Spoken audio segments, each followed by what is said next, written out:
Hi, this is Margo. This is Sunday evening, March the 19th, 2023. I hope everyone is safe and doing as well as possible.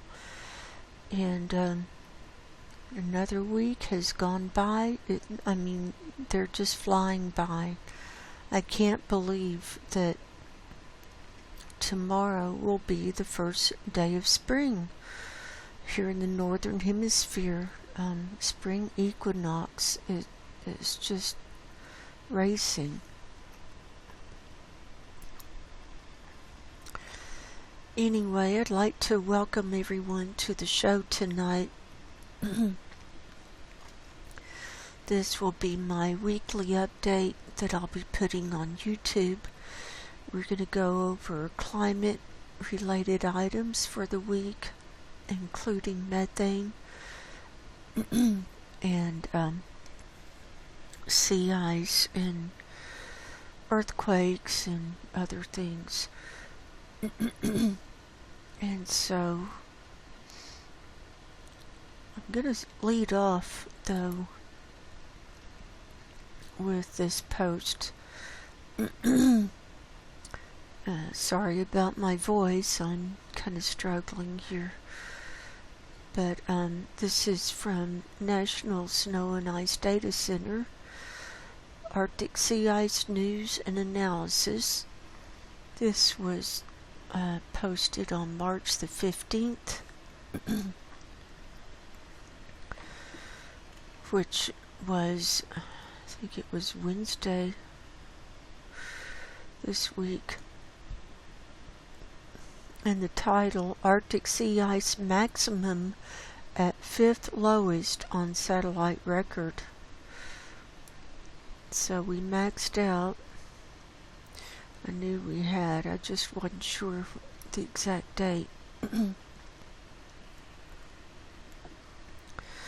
it says, Arctic sea ice has likely reached its maximum extent for the year at 14.62 million square kilometers, or 5.64 million square miles on March the 6th.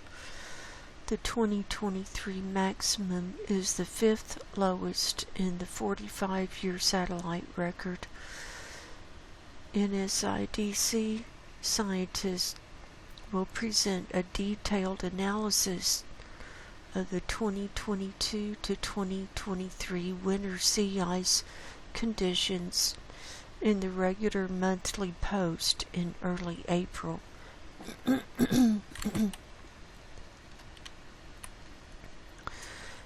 then it goes on. On March 6th, 2023, Arctic sea ice likely reached its maximum extent for the year at 14.62 million square kilometers, or 5.64 million square miles, the 5th lowest extent in the satellite record. This year's maximum extent is 1.03 million square kilometers, or 398,000 square miles below the 1981 to 2010 average maximum of 15.65 million square kilometers, or 6.04 million square miles, and 210,000 square kilometers, or 81,000 square miles, above the lowest maximum of 14.41 million square kilometers, or 5.56 million square miles, set on March 7th, 2017.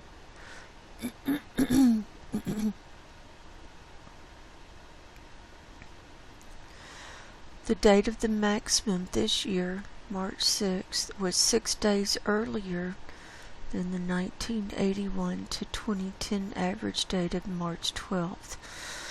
Now, I was looking through my archives, and last year it maxed out in February, so that was even earlier than this. I think it was February 25th or 26th. It's on my website. And conditions in context, and so on and so forth. Well, we'll read this. It's not much. The ice growth season ended with below average sea ice extent in the Bering Sea, Sea of Okhotsk, Barents Sea, and Labrador Sea. Above average extent was in the Greenland Sea. Extent was well below average in the Gulf of St. Lawrence for a second year in a row. Since the maximum on March 6th, extent has dropped about 200,000 square kilometers, or 77,000 square miles, with losses primarily in Labrador Sea, Gulf of St. Lawrence, and the Barents Sea. And here's the image. Let's see if... I was going to try and blow this up. Can't do it. We're stuck with this. I'd have to download it. Anyway, I'll leave the link and y'all can go through this. And here's the the 10 years of maximums. And here's a table of the 10 lowest maximum Arctic sea ice extents. And the satellite record is 1979 to the present. And so, number 1 was 2017. On March the 7th, 14.41 million square kilometers. Number 2 was 2018 at 14.47 million square kilometers, March 17th. And number 3 was, there are 2 listed here, 2015 and 2016, and they were so close together they were just a tenth reading apart.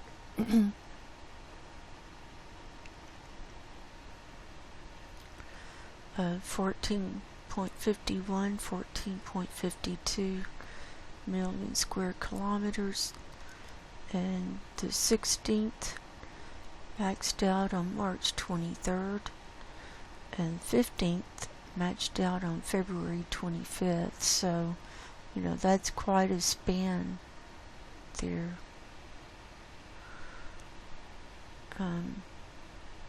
And here we are, 2023,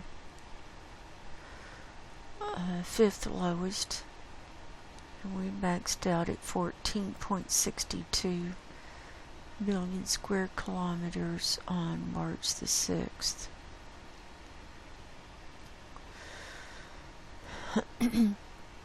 And so you can see all of these were from 2015 onward. And so there's that. So I'll leave the link below, like I said, and they'll come out with a more detailed analysis in April. So now we'll go on and start on Climate Reanalyzer. I don't know if this is going to move forward to the 20th. They reset at midnight Eastern time, and it's 9 p.m. Pacific time, and it's 9:30 p.m. Pacific time right now, so we'll see what happens. So here are the maximum temperatures around the world today, and we can see this aqua. This is warmer air bursting from Siberia over the Arctic region. The basin over to the North Pole, and you're going to see this is going to be a lot higher than normal in 2-meter temperature anomaly.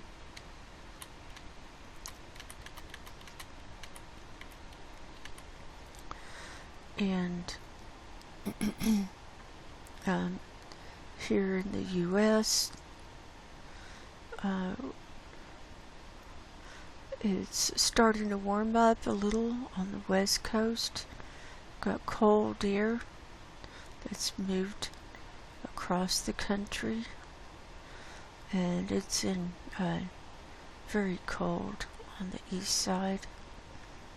And what's happened here in Reno, we've had just pretty much constant rain last week until about Wednesday or Thursday.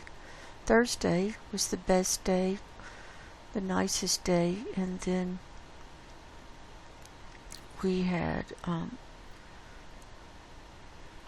last night another cold front move in. We had rain, and we're going to have another one move in tomorrow with snow. And California is, Reno gets the tail end of whatever comes through California, and then if it gets over the mountains, then Reno gets the rest of it. But California is being dumped on. They've got more atmospheric rivers coming in, and it's dire what's going on, and a lot of the reservoirs are at 100% capacity, and so unless they're able to release some of that water,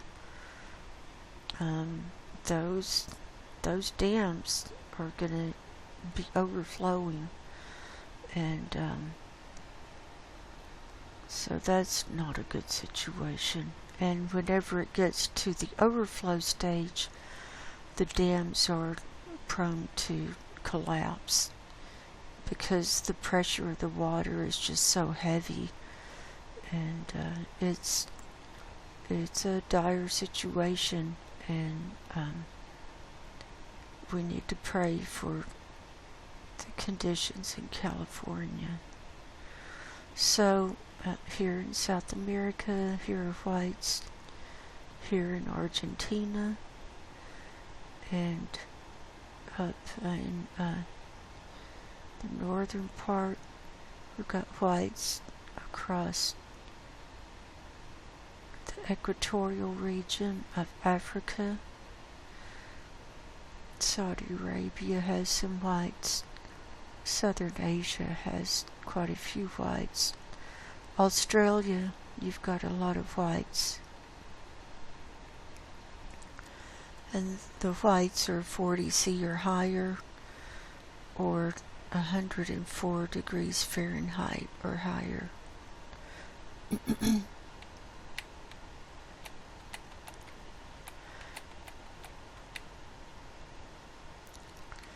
Here's 2-meter temperature anomaly today.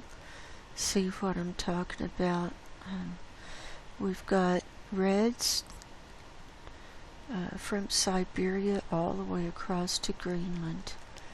And it's kind of a darker red, and from the brown to the darker red, it's about 18°C higher than normal. And the dark brown is about 14°C higher than normal. So this will be melting the sea ice really fast with warm air like that.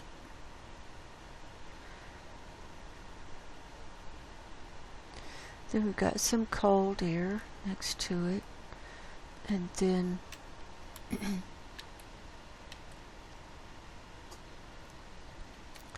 Canada is mainly in the blues, and almost all of the U.S. is in some shade of blue. And see, in this deep blue, like over here, this is 10 to 14°C lower than normal.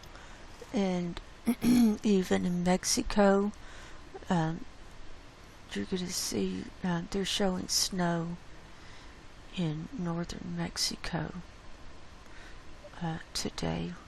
Now we've got browns, see, here in western Nevada and a little bit of California and the Pacific Northwest.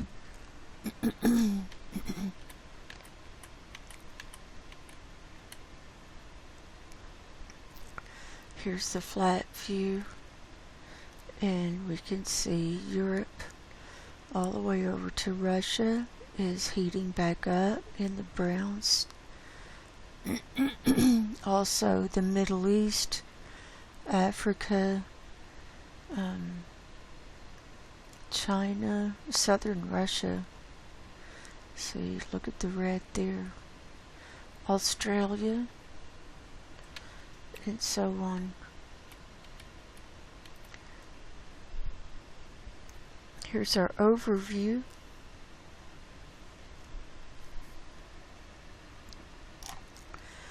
Worldwide, we're up 0.61°C higher than normal. The northern hemisphere is up 0.95°C. The Arctic is up 1.73°C. The Antarctic is down 0.02°C. Southern hemisphere is up 0.26°C. And the tropics are up 0.21°C higher than normal. Now all of these numbers have come down. They've been higher this week, and it's especially this northern hemisphere, Arctic and Antarctic. We had some much higher readings this week there.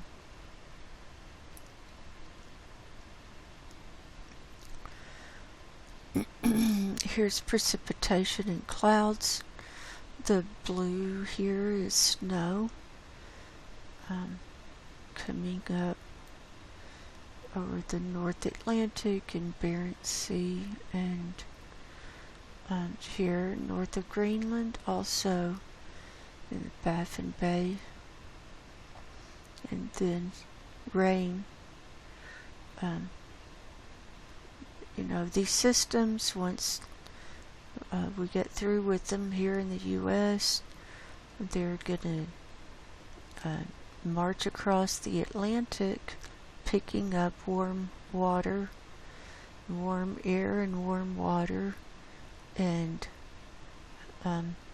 refueling these atmospheric rivers to be dumped on the eastern side. Here, look at this, the whole coastline of North America, west side, see, all in rain. See, here's some snow in the mountains, but look at that.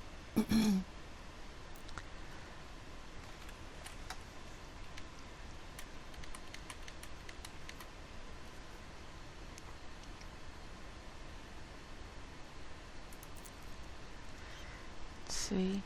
And we've got more. Look at this big one forming and coming across. It's never ending. I don't know when this is gonna end. I've never seen it like this. Okay, here are the jet pieces. I don't even call them loops anymore because there's so many breaks. Here's the global view. See the loops, and then this straight one, and all these breaks and loops. That's not what it used to look like before it broke. It broke and is just getting more broke. Or more broken.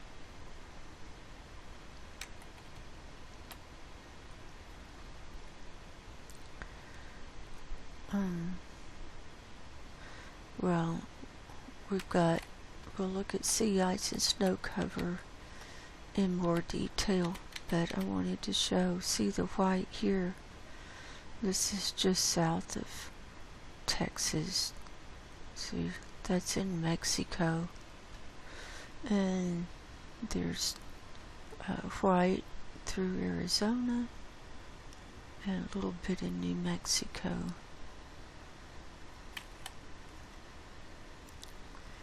And then sea surface temperature anomaly. This is for yesterday, the 18th. And, things are heating up, so we're gonna be noticing changes in these colors here. But, this Barents Sea was brown all winter long, meaning warmer than normal. That's why the ice didn't come back. And this whole North Atlantic and around Greenland region, same thing. See the brown here in the Bering Sea, and that kept the ice from coming out further.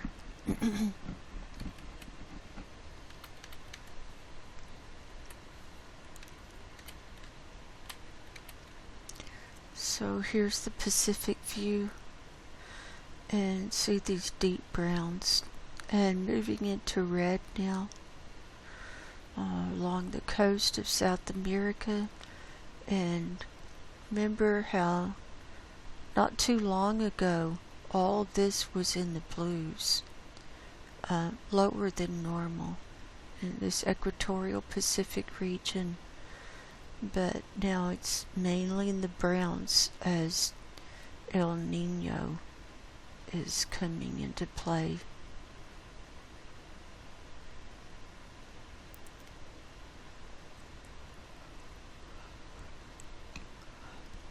And here it's hot around New Zealand, Australia, Indonesia, Japan, here in the North Pacific.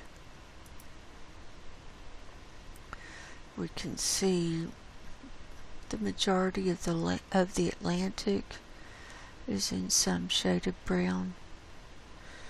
And here, this Arabian Sea, that's heating up in brown, Persian Gulf, a lot of the Indian Ocean, and so forth. So there's that. And now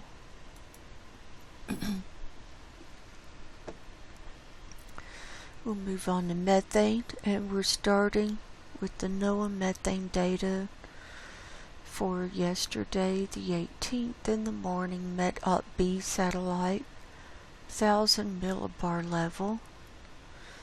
The mean or average was 1838 parts per billion. The high reading was 2168. In the afternoon, the mean was 1838. The high reading was 2159. On the Met-Op-C satellite in the morning, the mean was 1844. The high reading was 2089. And in the afternoon, the mean was 1844, and the high reading was 2146. Here's our weekly chart for 1,000 millibar level on methane. And the 18th averaged out to be 1841.0 parts per billion, and that was a slight increase over the week before of 0.5 right here. See where it went up. And let's see what happened this week. So in my show last Sunday, we ended at 1840.5, and methane had gone down 2.5 that week. So let's see what happened. The 12th, it went up 0.5. 13th, down 0.25. 14th, up 1.25. 15th, down 0.5. 16th, up 0.5. 17th, up 0.25. And the 18th, down 1.25. So we can see it. I did a lot of stair stepping here, kind of back and forth, back and forth. So we almost ended up where we started for this week on 1,000 millibar level.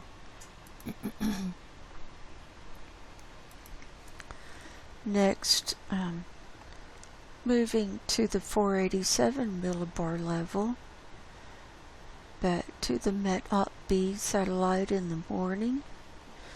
The mean was 1914.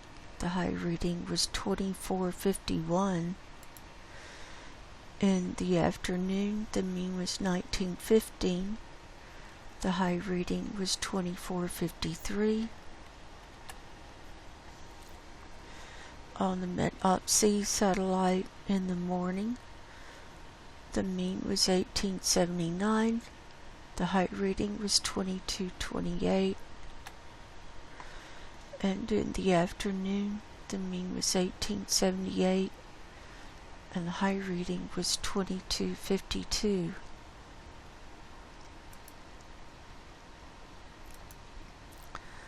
Here's our weekly chart for the 487 millibar level. So the 18th averaged out to be 1896.5 parts per billion. That was a good-sized increase this week of 3.25. So we can see the increase here.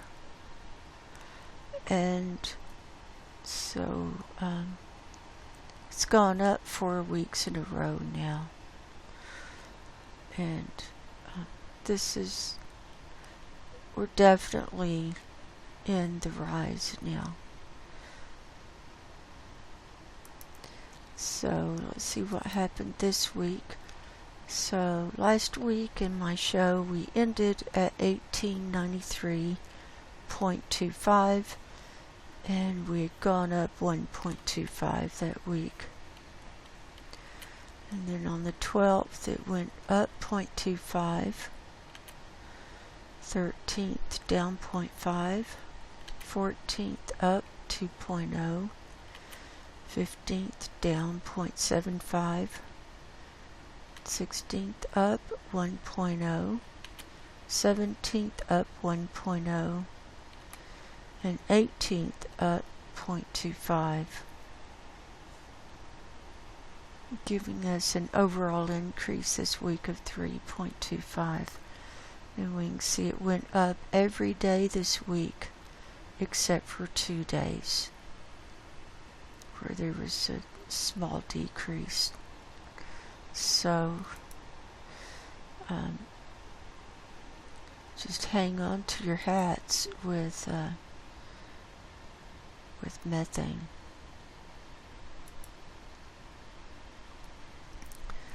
Now we'll go over the CAMS methane data, and this is the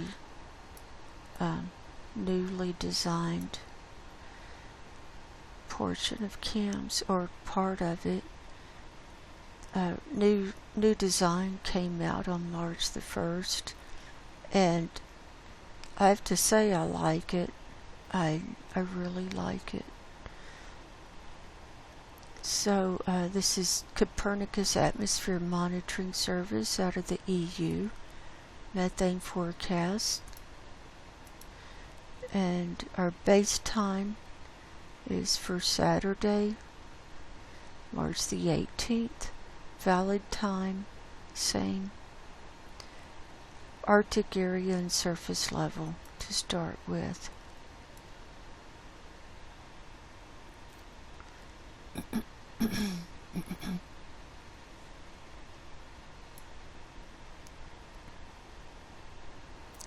So I'll make it loop, and now we'll play. So the data is for Saturday, and the forecast period is Sunday, Monday, Tuesday, Wednesday.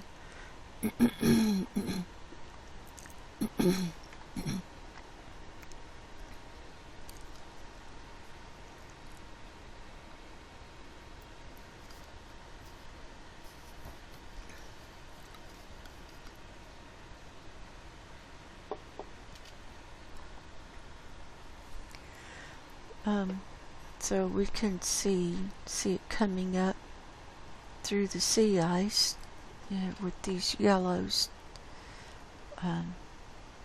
See, moving across. We can see Koptovik is reanimated, coming back to life. And here, Komsomolets is going to be starting to come back to life here in the forecast period. Watch right here. See there? That's on Wednesday. And see all these reds from Europe here coming up in the North Sea, coming across Russia. Actually, these are some lower readings across Siberia than what we had been seeing.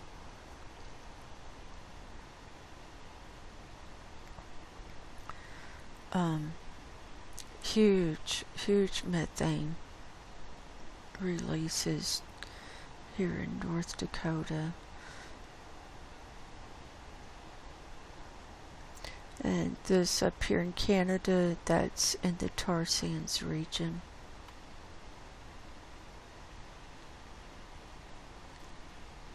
And we see it coming up at the Hudson Bay as well. Watch here. You'll see some yellow just pop up. See, there it comes. So that's kind of unusual. And now we'll go to the North Pole view.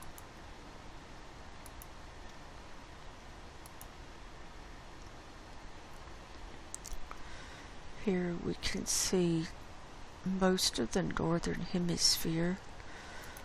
Look how Europe's coming back to life.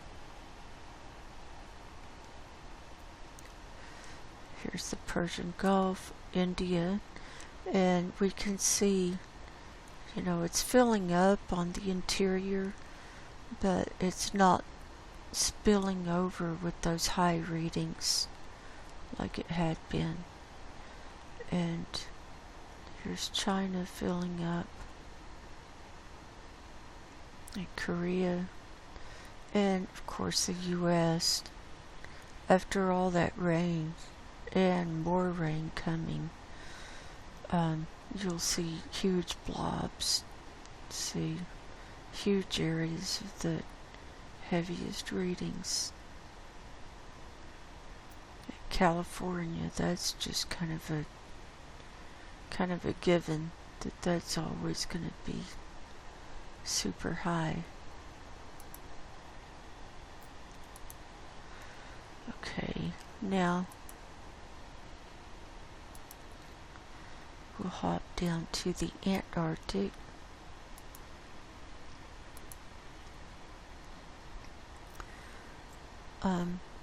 So here's the Western Peninsula, here's South America.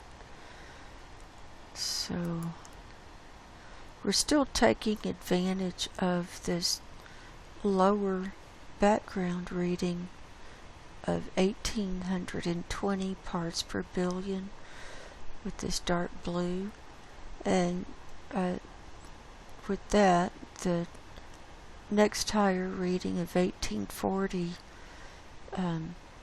it's quite distinct, and you can definitely make out where it's coming up. Like here along this Western Peninsula, all along these Larsen ice shelves. Now this is coming up through sea ice. There's some open water around the coast, but a lot of this is coming up through sea ice. And this area is the Brunt Ice Shelf in the north coast. This little tail area is the Amory Ice Shelf, and here on the east side, and then a little bit here on this elbow, just next to Pine Island Glacier. And we're seeing higher readings creeping in further south as methane is on the rise now. And here, see, it's streaming off of South America.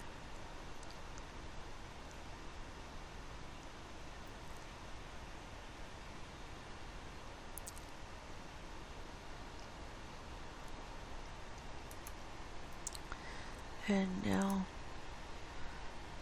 we'll go to the global view.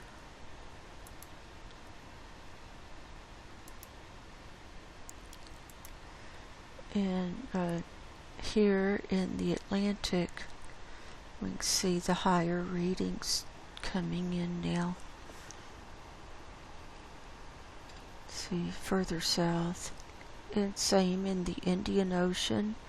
And Australia is now, well, especially in the forecast period, it moves up into the a higher reading.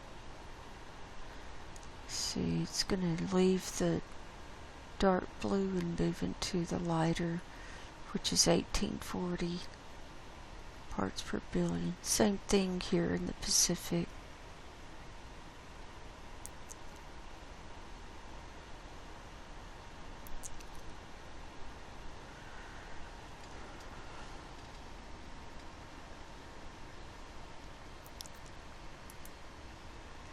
And then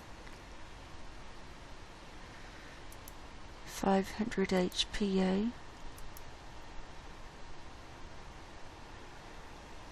This will correspond with the 487 millibar reading from NOAA.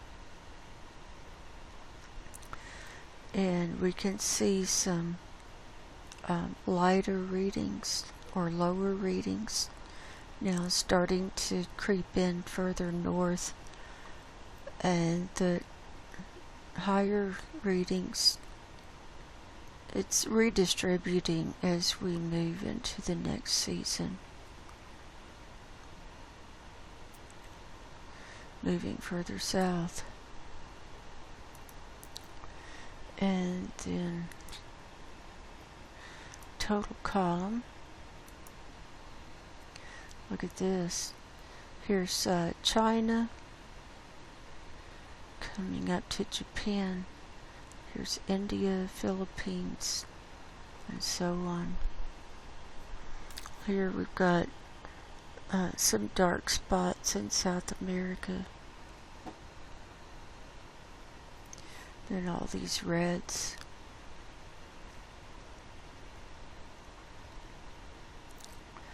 So there's that.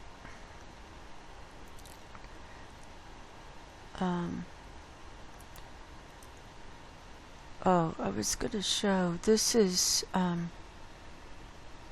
think I forgot to show this. This was National Snow and Ice Data Center, March the 6th, where we were at our maximum extent of sea ice here in the Arctic. Here's what it looked like.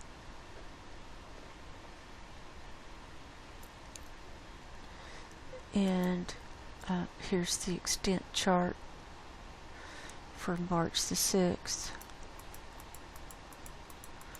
And the blue line is this year, and the dotted line is 2012, and the solid gray line is the median. And so here, it's where it kind of starts to flatline.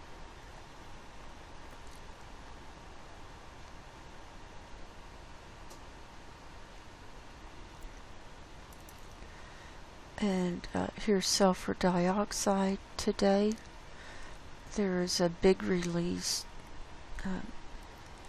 here in South America yesterday, and I don't, it could relate to the big earthquake that they had off the coast of Ecuador. It was a 6.8 yesterday. I mean, it could relate to that. There are also volcanoes, but I'm thinking that it could relate to that. And we've got a new high reading up here in the North Atlantic, just past Iceland and coming across to Norway. I don't know what that's about. But we can see overall higher readings all the way around.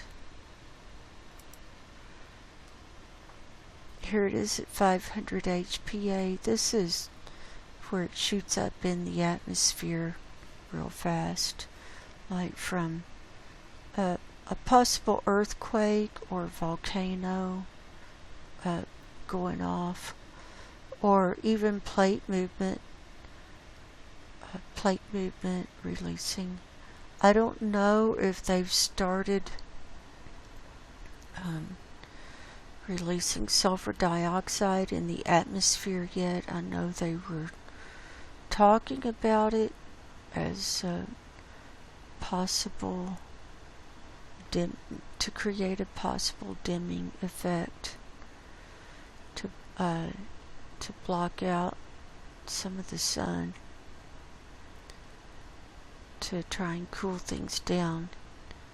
But I don't know, we just had some weird sulfur dioxide readings. Unusual, I might say. But in the long run, that program is a bad idea, because sulfur dioxide really hangs around, and it'll actually make things heat up faster, even more, because it'll hold the heat in. Here's ozone today over the Antarctic, and we're starting to see some thicker ozone coming in. The solid yellow is 300 Dobson units. That's considered a good thickness, or an average thickness. Once you get into the greens or the blues, you're getting thinner. We've got aqua down here, greens over the interior.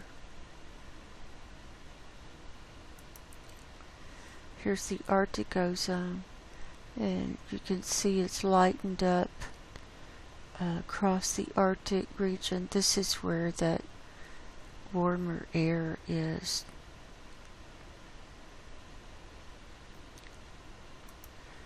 And here's the global view. Here are these breaks.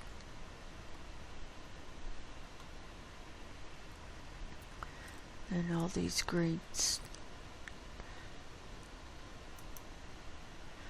And here are my earthquake pictures for today.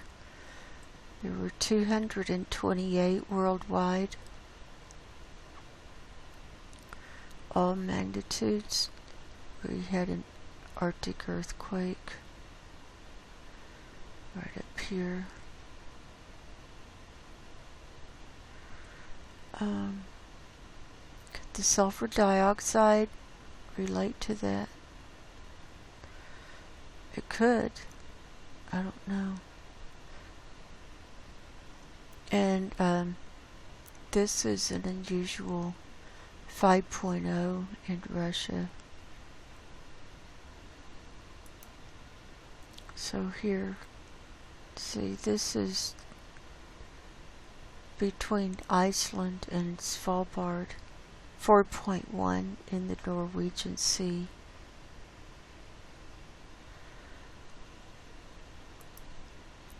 And then here's Russia, here's Kamchatka, well, this is Siberia anyway, 5.0 near Sukchan, Russia.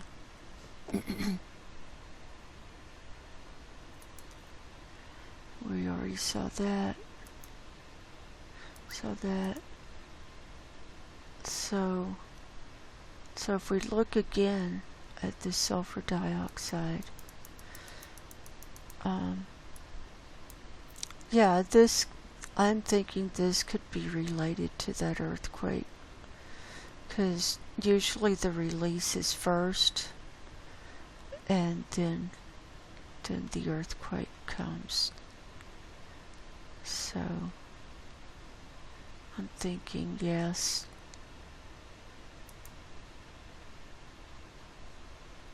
So there's that. Now we'll move on to sea ice, and we're going to start with our slideshow. These are images I download every day from Climate Reanalyzer, and this is sea ice and snow cover for today. And see the white, this is snow in Mexico.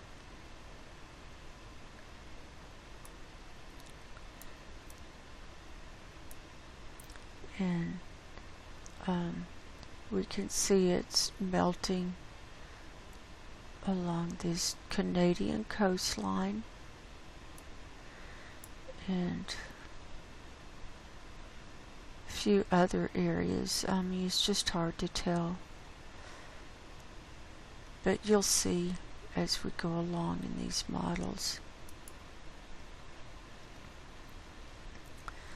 Here we were last Sunday, the 12th, and you can see there was a little bit further east here in this North Barents Sea. So we'll just click through.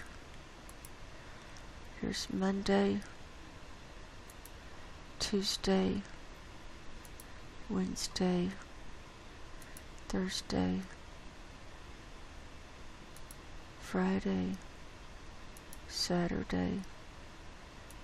Here we are today, Sunday. So there's that. And I don't have anything from the U.S. Navy. They have not updated their information since March the 9th. And I showed that in my show last week. So I don't know what's going on. If anyone has any idea what's going on with the Navy, U.S. Navy website, and tracking the sea ice, you know, if you know anything, just leave it in the comments. I don't have any idea what's going on. So here's National Snow and Ice Data Center for yesterday, Arctic sea ice concentration. And we can see it melting here in the Barents Sea. And see the blues, this is starting to melt here along Greenland, and here in the Bering Sea, CFO coast. Also in the Kara Sea and the Laptev Sea. You'll see when we look at NASA Worldview. Here's our extent chart.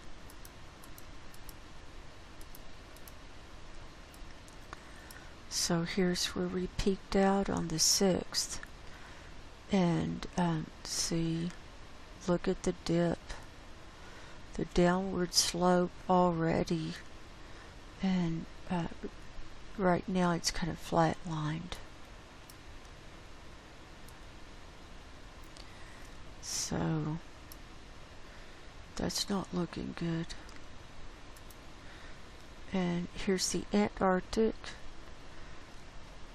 Here's our refreeze in the Ross Sea, also in the Amundsen Sea and the Weddell Sea. And here's our regrowth chart. And we maxed out back here towards the end of February. And so here's the regrowth, and right now we're tied with last year. So that's why it's kind of hard to see. So there's that. Okay.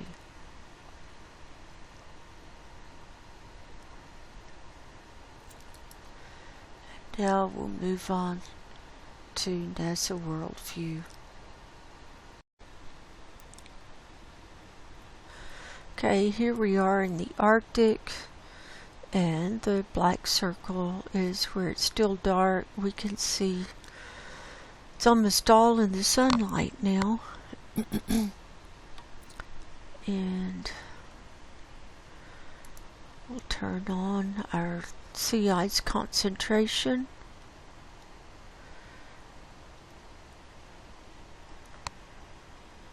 Turn off the clouds. And see what's happened this week. See the pinks and the darker pink, all the pink, that's where it's melting. Look here in the Baffin Bay, you can see definite melt there.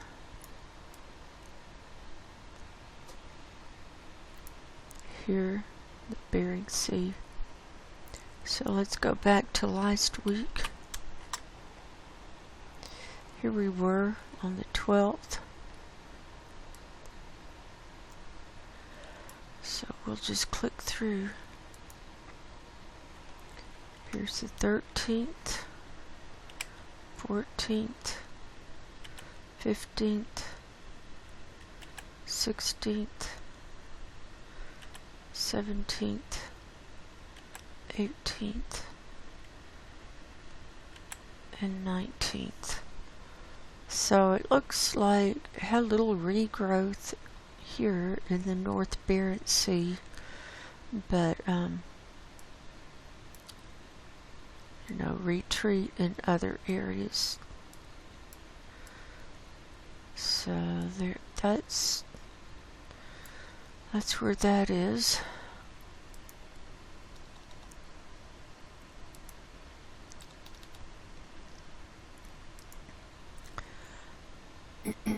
I haven't even tried the nighttime layer to see if we can see anything.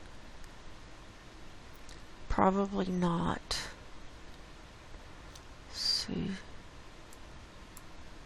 Sometimes this is really good and other times it's not. This is the nearest strait. You can see the ice here, but quite a bit of open water too. And then it gets too dark.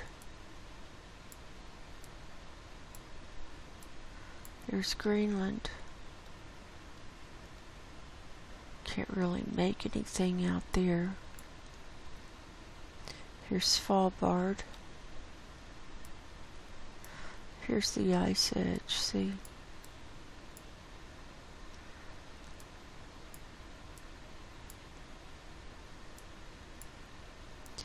Here are all the lights on land.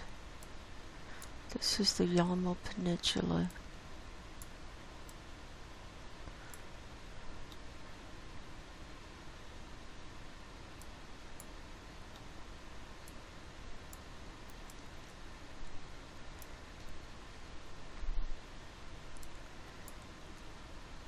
Here's some, see the cracks?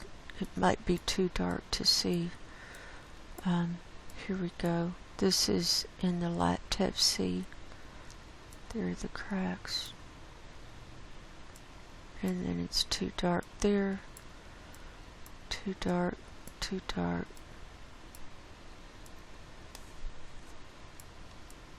So, that's not very helpful today. We'll just do our satellite view, starting here at Greenland, and we've got clouds. See, clouds all week it looks like.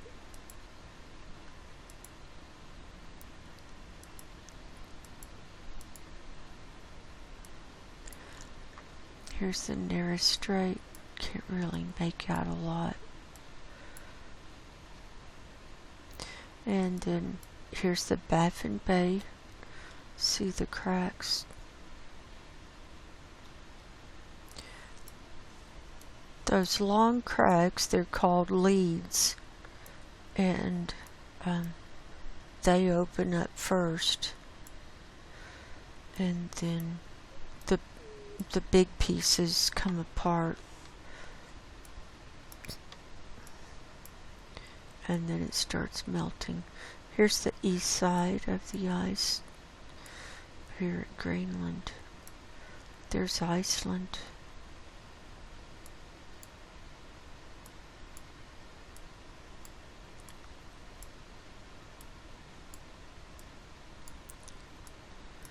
Here's Svalbard.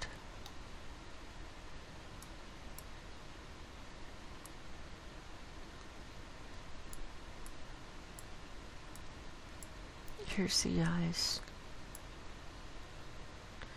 And let's see, it regrew a little bit here in the North Barents Sea. Here's Franz Josef Land. And see the cracks. See, it's breaking up already.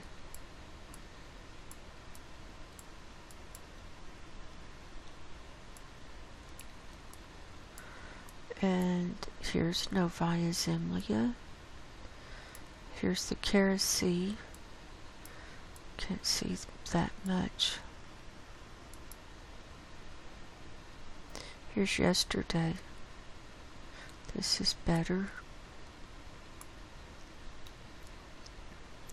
See the big cracks.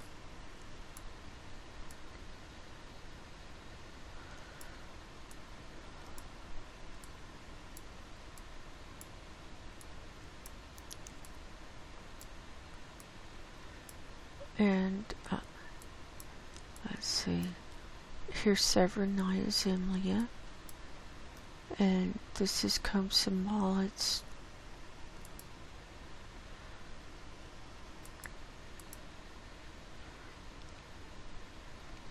Now this was the 17th, and looks like we've got some thin ice, or had been some open water here. Hard to tell. See the cracks? I think this is going to go fast. Here's the 19th. See, this is the Laptev Sea.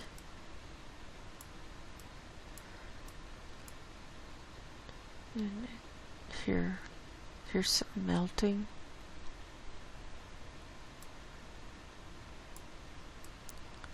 And then coming around, here's New Siberian Islands.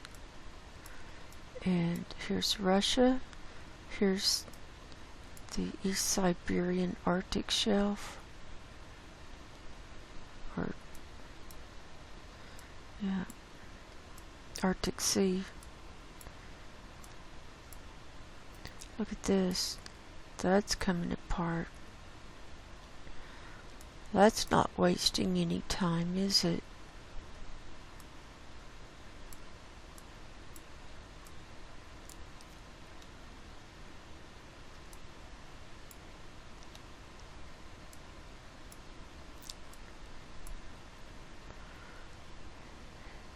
Here's some open water. This is in the Chukchi Sea. Here's the Bering Strait. So this is melting. Oh no, here's the Bering Strait. I got lost.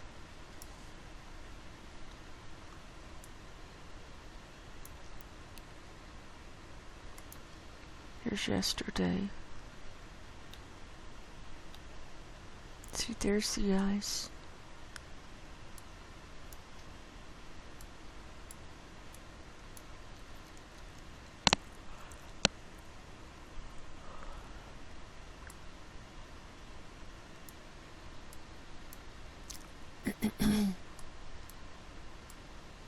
Here's the Beaufort Sea.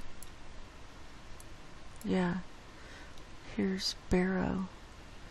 Look at this, is coming apart. See this? So this is where a lot of the thicker ice is. Here it is today.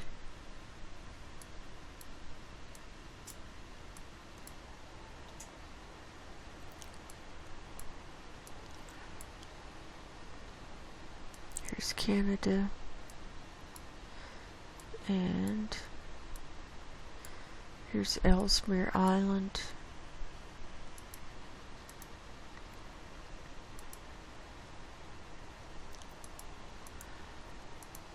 We're back to where we started from. Now, these tributaries are going to be melting pretty fast too.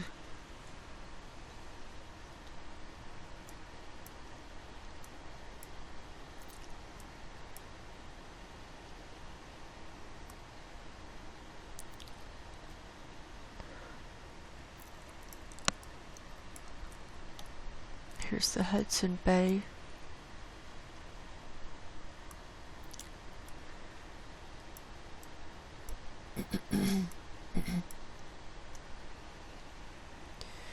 And that's about all we could see up here.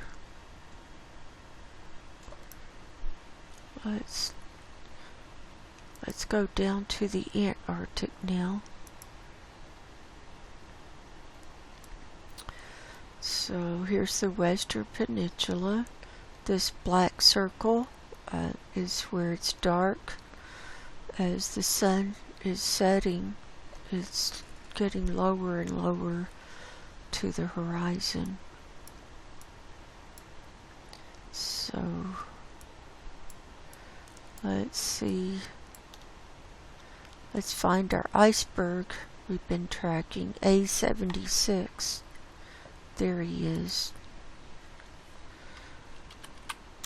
Let's see what happened this week. Okay, so here's our guy. Last Sunday. Here's Monday, the 13th. It's the 14th, 15th, 16th. It's moving east. See that? 17th, 18th. Here we are today, just barely. So it slid back east. It's not twirling or anything.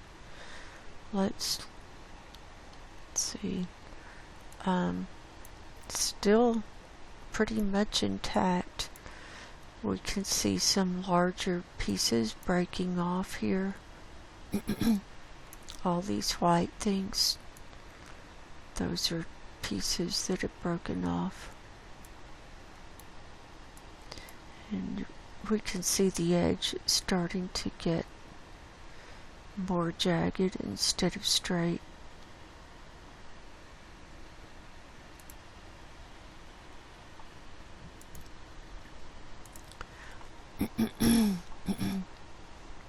And now, come on down.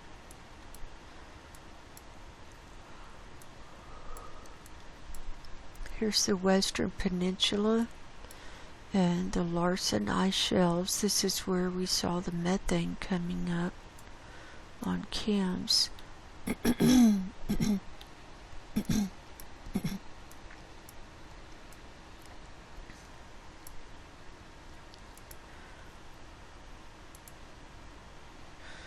Just trying to see if we can get a better view.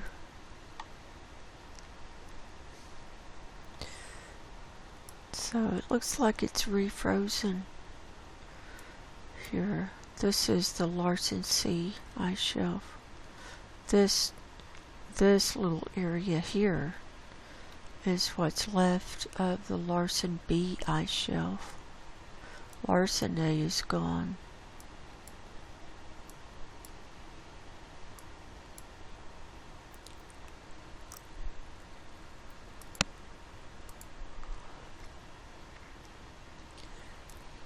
So let's come on down.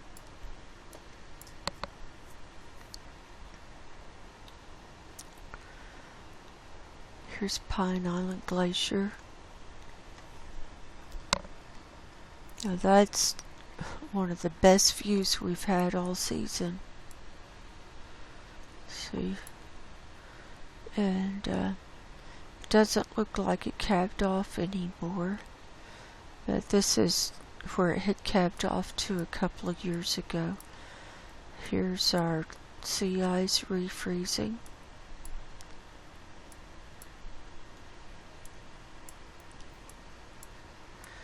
Look at this. Here's the Thwaites Glacier.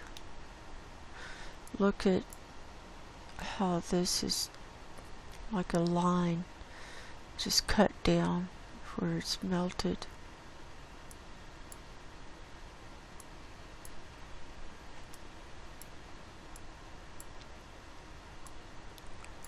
Here's the refreeze. See?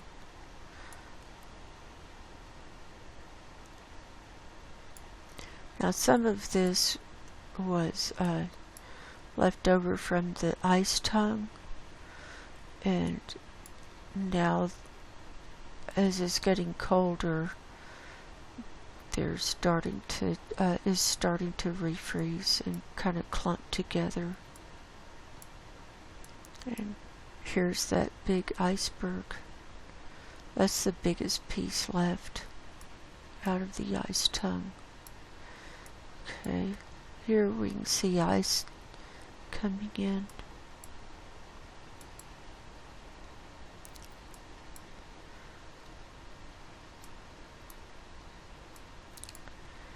Okay, here's the Ross Sea, and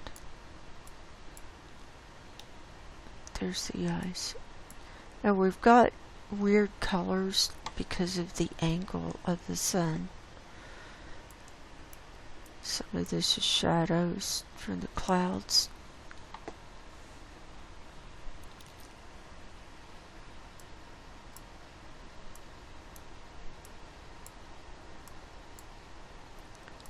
Okay.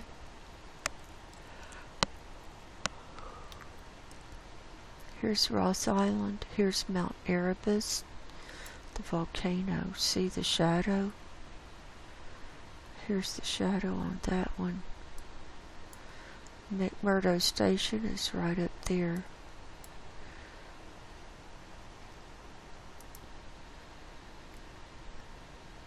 Here's yesterday.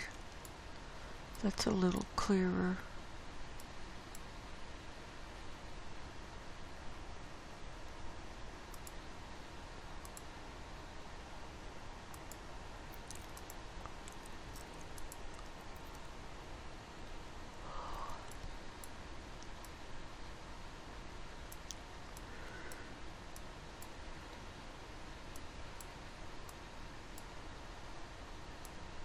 Here's some refreeze.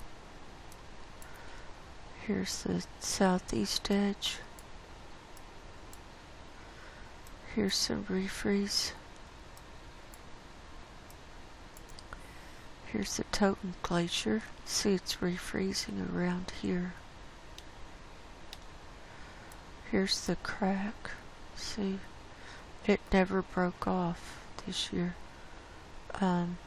It looks like, I don't know. It looks like part of that broke off. I don't know when. See here? I don't remember that being a big area open like that.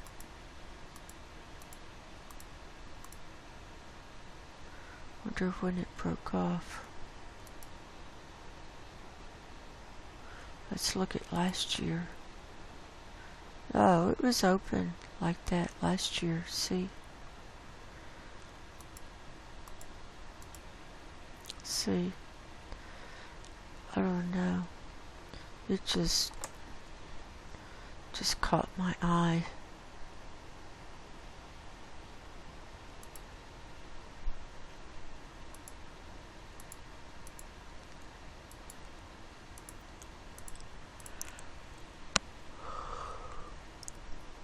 So here's our refreeze happening. And some more ice here. And then coming up this east side. See this? Here's some refreeze. Little wispies.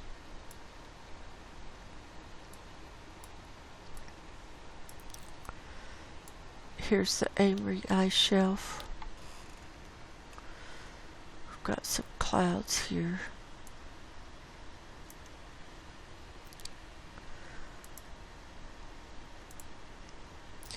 Here's the 16th. That's a good view. Look at these little pieces.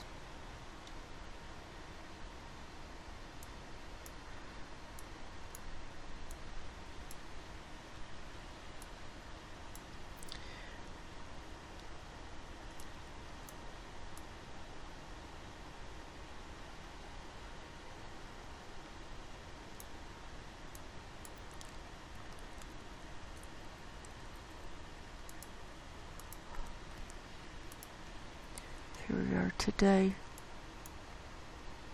Here's some ice. See that? And then the north side.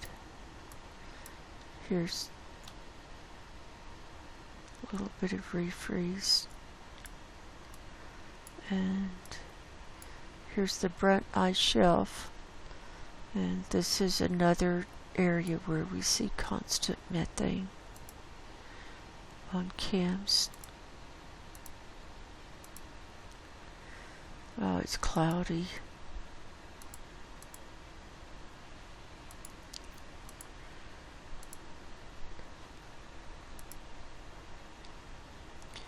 So,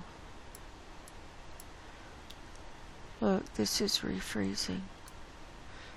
Here's where it calved off back in January. I think it was January. And here's this biggest piece, A81. And it looks like that's going to get icebound. It's yesterday.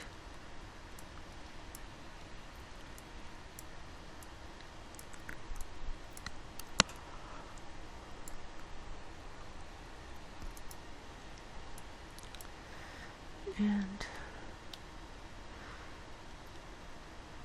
this is our Weddell Sea.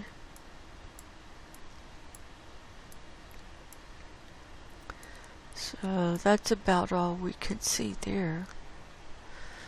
And now, here on earthquakes, we've got 220 in the last 24 hours. A lot of 4s. See all these.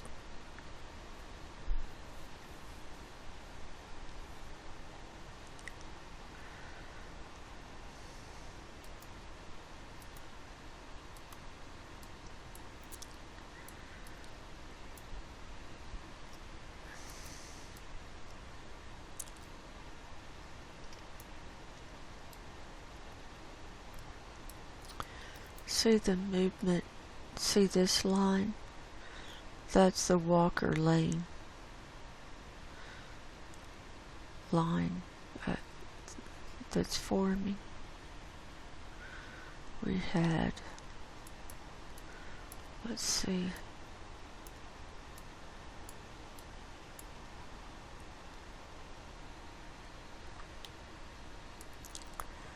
we've got clusters. You know, some stacks of earthquakes. Nothing just really huge, but just more of the same.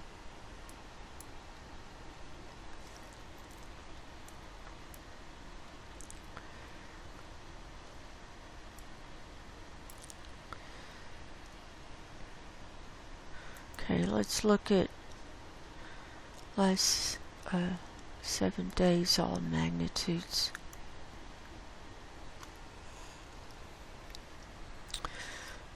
Okay, for the last week, we're showing 2,349 earthquakes. We had some big ones. Here's the one off the coast of Ecuador, 6.8.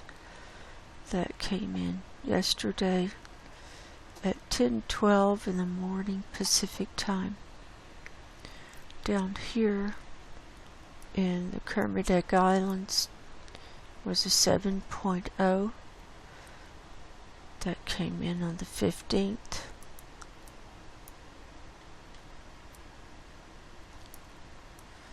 And just trying to find the biggest ones. We've got 5s, lots of 4s.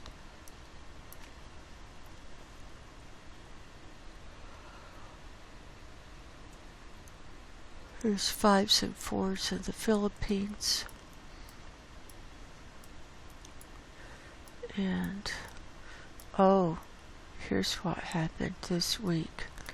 Adak, Alaska, it's a little volcanic island in the Aleutian Islands region.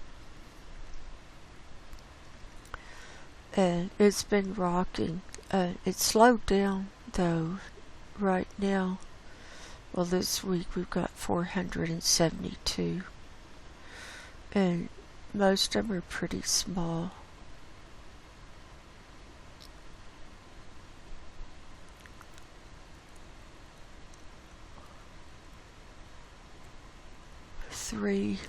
I guess just saw 3.3. But, yeah, that's been swarming along. And we've had here in Canada, we had a 5.0 in Alberta near Peace River. That was on the 16th. And then this Juan de Fuca plate has had movement. Here's one at the top end of 4.2.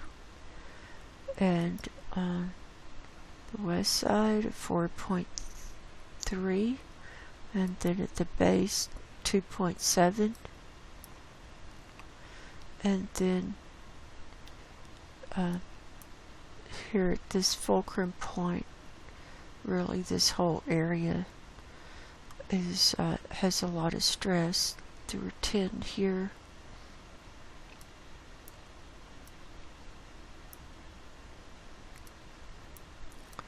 And then down here in this Walker zone, this is Dyer, California. 80, there were 80 here this week. And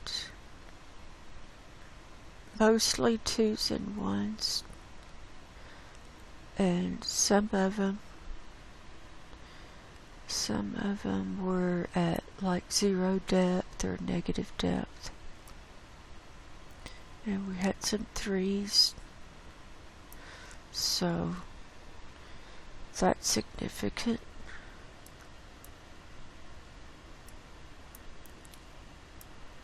And then coming on down, this Cocos plate is like the bookend from the Juan de Fuca plate. See here, and then here, and the line connects them. The Imperial Fault Line, which becomes the San Andreas Fault Line in California. So these are connected, and we have a lot of movement here. See, look at the top, 3 or 4 right there. Here's 2 more, 3 more, and so on. And here's the 6.8 Ecuador, and here's a 4.9 South Sandwich Islands on the 12th. Here's one in the middle of the Atlantic, 5.0. Here's one on the Pacific Antarctic Ridge, 5.5. And so you can see all the movement everywhere. That's a lot. So that's my report for tonight.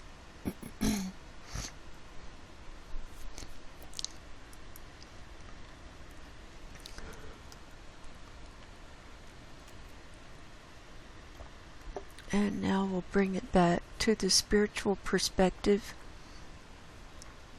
And we're still reading out of the book of Job. I think there are 42 chapters in this book.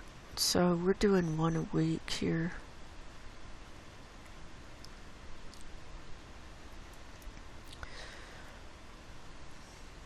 Job chapter 23. Then Job answered and said, "Even today is my complaint bitter. My stroke is heavier than my groaning. Oh, that I knew where I might find him, that I might come even to his seat. I would order any cause before him, and fill my mouth with arguments. I would know the words which he would answer me, and understand what he would say unto me. Will he plead against me with his great power? No, but he would put strength in me. There the righteous might dispute with him. So should I be delivered forever from my judge. Behold, I go forward, but he is not there, and backward, but I cannot perceive him. On the left hand, where he doth work, but I cannot behold him. He hideth himself on the right hand, that I cannot see him. But he knoweth the way that I take. When he hath tried me, I shall come forth as gold. My foot hath held his steps. His way have I kept, and not declined. Neither have I gone back from the commandment of his lips. I have esteemed the words of his mouth more than my necessary food. But he is in one mind, and who can turn him? And what his soul desireth, even that he doeth. For he performeth the thing that is appointed for me, and many such things are with him. Therefore am I troubled at his presence. When I consider, I am afraid of him. For God maketh my heart soft, and the Almighty troubleth me, because I was not cut off before the darkness, neither hath he covered the darkness from my face. Job chapter 23.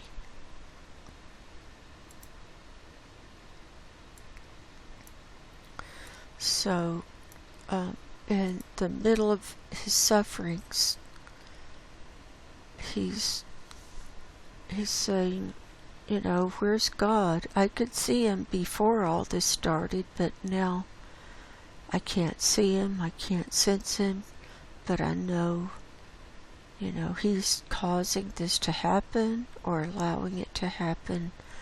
I just, want to know God, want to see God, and, still honor him and believe in him. And so he kept his faith. You'll see chapter through chapter. He kept his faith and he never turned his back on God. And then he was rewarded in the end for it. And,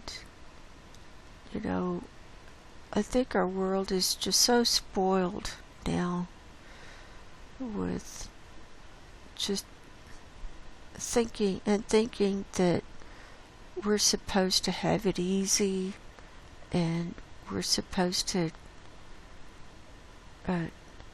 make a lot of money and have a big place and lots of things, and, all that's so important. But when you look back on the human race, I mean, the main theme throughout is suffering and overcoming and, just going through a situation rather than running from it and adapting. Anyway, we had to really to be able to make it through. But of course, keeping your morals and, not doing bad things and stuff like that. But even then, sometimes you have to do things that you wouldn't normally do. But I have a message for everyone tonight that, when you have a situation or a problem, or you see something on the news or somewhere that's upsetting, what do? What's the first thing that you do? What do you do? Do you react? You just react and start floundering and start making bad decisions? Or do you stop and pray about it and ask God to guide you in the correct decision? I just want to pose that to everyone, because I think if you would just be aware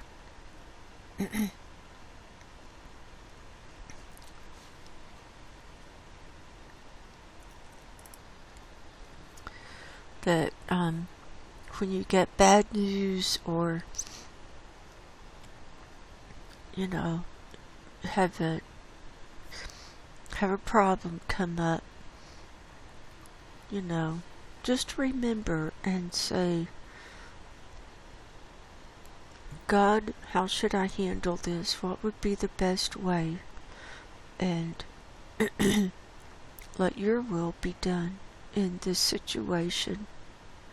Let your will be done.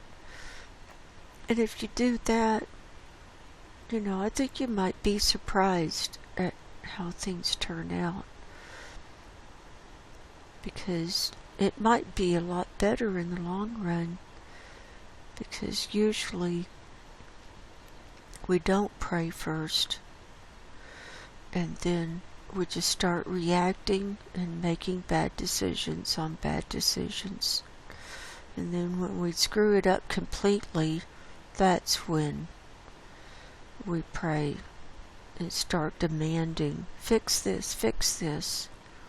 So, I don't know. I just think it might be a better way to do things, to pray first. And to pray through, pray during, pray without ceasing. To have God guide you and be with you every step of the way. So on that, I hope everyone has as good a week as you can. And stay safe. Stay prayed up. We're heading into darker days by the moment. So, if you haven't given your life to Jesus Christ, I recommend it. I love you all and I'm praying for you.